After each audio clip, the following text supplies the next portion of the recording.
I don't know how easy it is as you're back in here for the first time, and it was right. It was after Christmas, wasn't it? January, February, and March, all of so 3+ months. I don't know how much you can tell the difference. I definitely can tell the difference. I didn't realize how many cracks were in the ceiling until I look at it now, and I'm like, where did all the cracks go? They were more than I anticipated. Now, I was able to come in here every once in a while and just kind of like sneak some peeks because I have a key to this place. And before they started painting, I did actually get to see a lot of the repair work that went on. A lot of I don't know if it was sort of like fiber insulation. It's like the stuff that you use to patch up your drywall. You know what that stuff, it's like the mesh stuff. Oh my gosh, this whole ceiling was filled with it. All these walls were filled with it. I'm like, is that bad? Okay, well, there you go. But great to be back in here. And as I said, so wonderful to smell the fresh paint together with the fresh flowers. It's, perhaps it's a good image for us about the gospel and about the Christian life and about perhaps maybe one of the themes of the gospel today and the second Sunday of this Divine Mercy Sunday, the octave day of Easter. We come back into a church that's different, but it's the same. Different, but it's the same. Now, when Jesus was resurrected, it was like he was different, but he was the same. And it took a little bit of while for all of the disciples to get used to the different, but still the same, but different, but the same, but different. Don't we notice when we listen to the chapters of the resurrection accounts at the end of the Gospels, what we find out over and over and over? If you follow, for example, the weekday readings, you notice this about this octave weekday readings, is that one of the things Jesus is really interested in after he's resurrected is going to the people that have mourned his loss. He went to his friends. When he was resurrected, he was very interested in showing himself to those who were his buds, his pals. And one of the things we also notice about those accounts of the resurrection is that when they saw Jesus, they didn't recognize him. They didn't recognize him. Jesus had to do something familiar for them to be like, oh yeah, we're still in the same church. That's right. It looks different, but I guess it is the same. And when I look twice at it,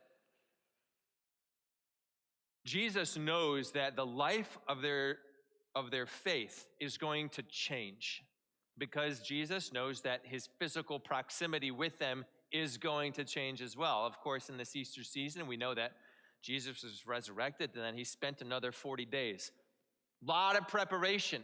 What is he preparing them for? He's preparing them for the fact that it's about to be different now. Your life of faith is going to be the same, but it's going to be different. Just like I'm the same, but now I'm different. It's like this paradox, isn't it? It's like an experience that we have when we are in relationship with Jesus.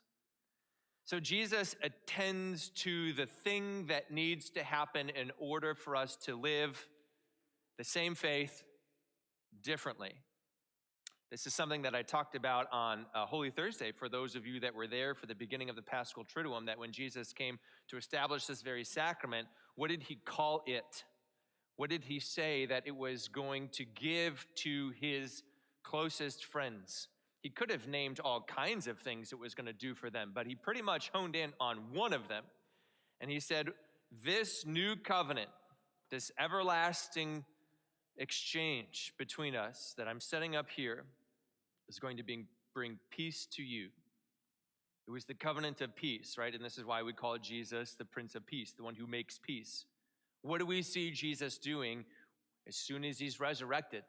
He's coming into the place where his apostles were because they were afraid, and he says to them, yeah, good job. Good job listening. You guys are like just at least as good, maybe better than my students. I ask students my questions at weekly mass, and I'm like, complete the sentence, and nobody is, they're all afraid, you know? You know how that goes. Nobody wants to get the wrong answer, so everyone is silent. Yeah. At any rate, yes, he says peace. He says it a lot. In fact, 3 times in this gospel passage, because he knows it's something that his disciples are going to continue to need. Because if they don't get that thing, what are they not going to be able to do?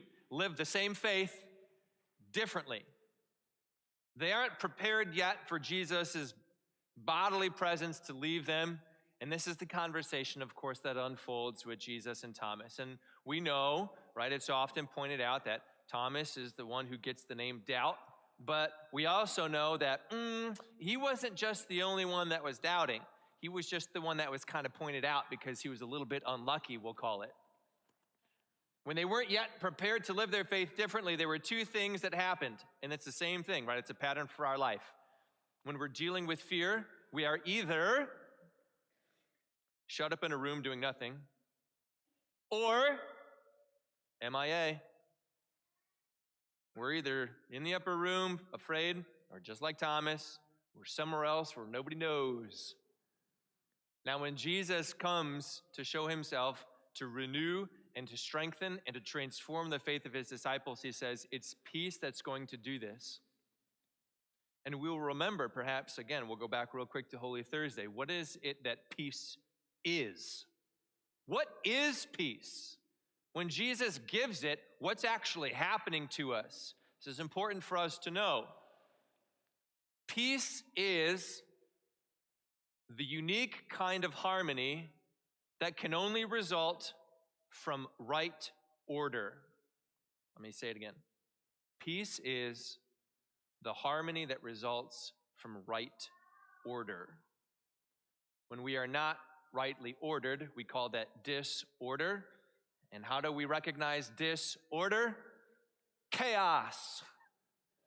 When it's disordered, there's chaos. When it's ordered, there's peace.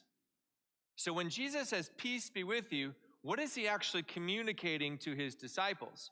We need to know this because he comes to communicate the same thing to us in our life of faith. Jesus comes to communicate the grace by which the inside of you is turned right side up again.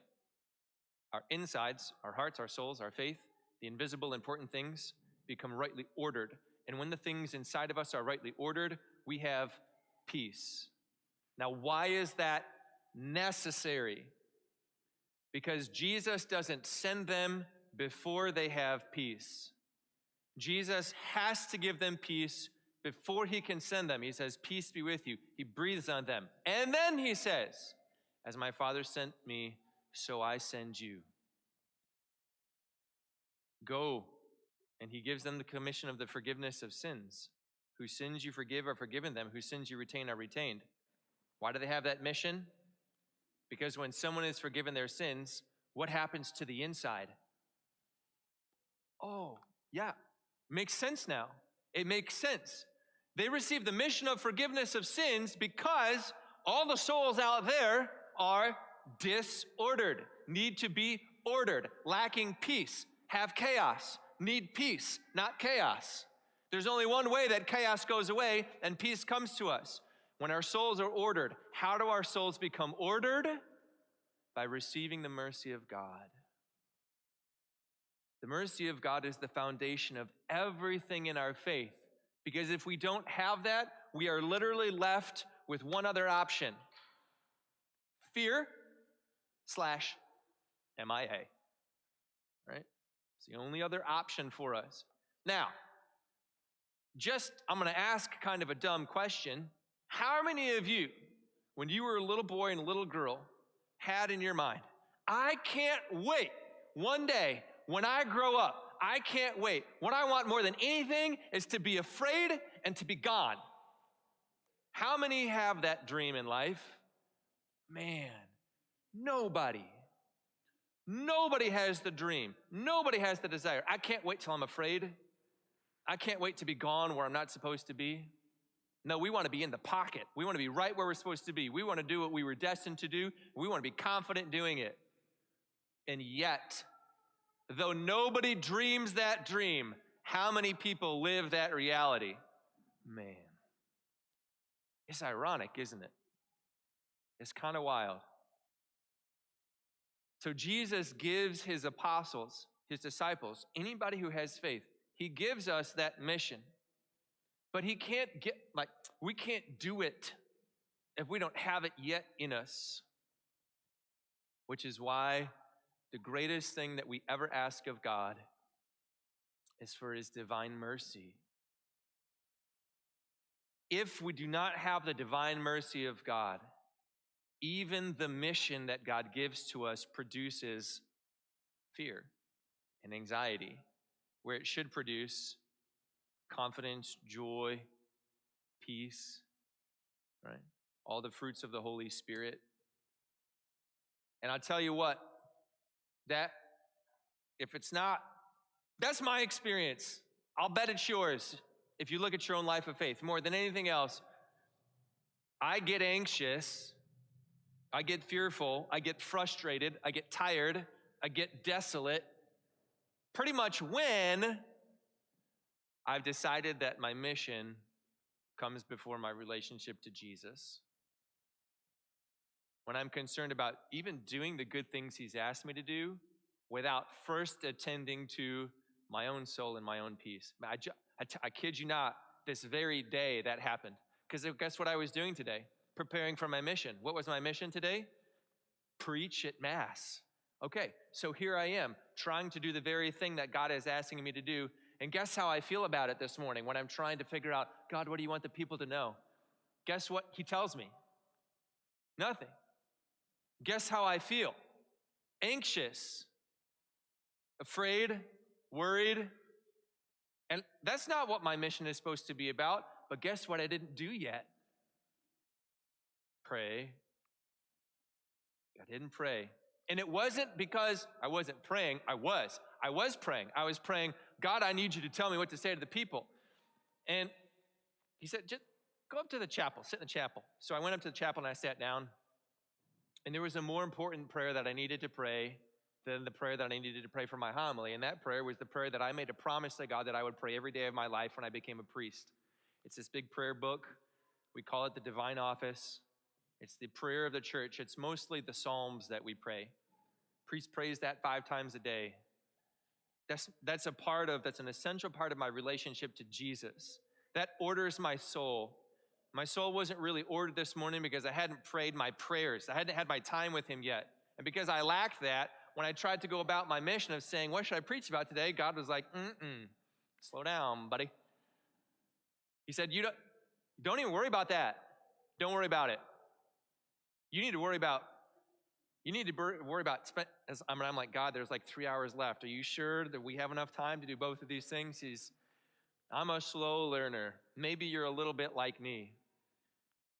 We have to learn what it means for our faith to grow with the Lord. Because as we grow with the Lord, our mission grows with us. And as our mission grows with us, one of the things that means is Jesus is going to continually come in new ways to give us a peace maybe that he wasn't going to give us before because we didn't need it yet. But now we need it because our life is changing. And our life is changing, so our prayer is changing. We experience that in such an ordinary way, we don't even know it's happening that our life is changing. Let me give you a really simple example. All of you here, I was just thinking about this. I was like, God, what's a good example? He's like, they'll get this one. All of you here who are a mom or a dad, before you became a mom or a dad, let's just say your wife, your spouse was pregnant. What was the prayer you were praying? What was the prayer you were praying? I would bet one of them is, God, I pray that I will become a good mother. God, I pray that I will become a good father. You probably prayed that, okay? And then you had your child. And then what did you start praying when you had your child? Oh, God, I pray that my child will stop crying. Now your prayer changed, didn't it? Your faith changed because your mission changed and your life changed. You were doing the same things, but not all the same things. You had the same relationship with Jesus, but your life was changing. And so our prayer, our discipleship, man, it's just straight out of the resurrection stories, all of us. We can expect this. That's one of the ways that we can discern when we feel like life is a little bit hard or difficult, and we're like, why does God feel far? Why am I feeling anxious? Well, maybe one of two things. Maybe your mission is changing because you're growing. And so God needs to give you a new kind of peace that you haven't got yet. Maybe your mission's the same and you're trying to do your mission without taking care of your soul first, like me. One way or the other, This is a pattern, right? The gospel stories are always a pattern for us. They just give such exquisite, down-to-earth, concrete clues. And then if we have open minds and open hearts, we're like, oh yeah, man, I'm just like Thomas. I'm just like the 11. So on this octave day of Easter, how appropriate then that the church, especially in this last century and through the leadership of John Paul II, would name this very day the Sunday of Divine Mercy. Because when we have that divine mercy in our souls, Jesus takes what is out of order, puts it in right order, and we'll know that it is in right order because we experience peace. And when we experience peace, now we're ready for mission.